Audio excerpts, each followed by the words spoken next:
3 हिस्स्यामध्ये 3 पोर्शन्समध्ये divide करून घेते. 3 medium साईजचे पिझ्झा करायचे आहेत मला. मी ह्याचे 3 पोर्शन्स करून घेते. तुम्ही तुमच्या चॉईसच्या हिशोबाने लहान मोठे पिझ्झा करू शकता. आता प्लॅटफॉर्मवर किंवा पोलपाटावर खाली मी मकाईचं पीठ घालून घेतलेलं आहे. मकाईचं पीठ घातल्याने पिझ्झा आपला एक्स्ट्रा क्रंची होतो आणि तुम्हाला जर हाताने सहज हे स्ट्रेच करता आलं तर हाताने स्ट्रेच करू शकता किंवा लाटण्याने सुद्धा ह्याला तुम्ही लाटू शकता. मी इथं हे हाताने स्ट्रेच करून घेते.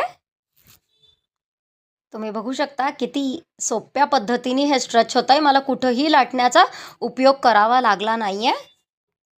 आता हा माझा पिझ्झाचा बेस स्ट्रेच होऊन पूर्ण रेडी आहे. आता ज्या प्लेटमध्ये मी ह्याला बेक करणार आहे त्याच्या साईज मी चेक करून घेते. तुम्ही इथे बघू शकता परफेक्ट आपण त्याच प्लेटच्या हिशोबाने आपण हे स्ट्रेच केलेलं आहे. आता बेसचे जे एडजेस आहेत ते एडजेस आपण थोडंसं आतमध्ये पाण्याचा हात लावून फोल्ड करणार आहोत. या पद्धतीने आपल्याला आधी पाणी लावून घ्यायचं आहे आणि मग नंतर आपण ते फोल्ड करणार आहोत.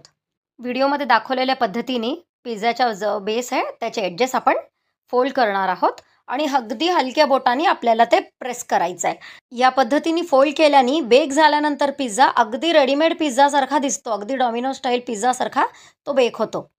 इथं माझा एडजस्ट पूर्ण आतमध्ये फोल्ड करून झालेला आहे.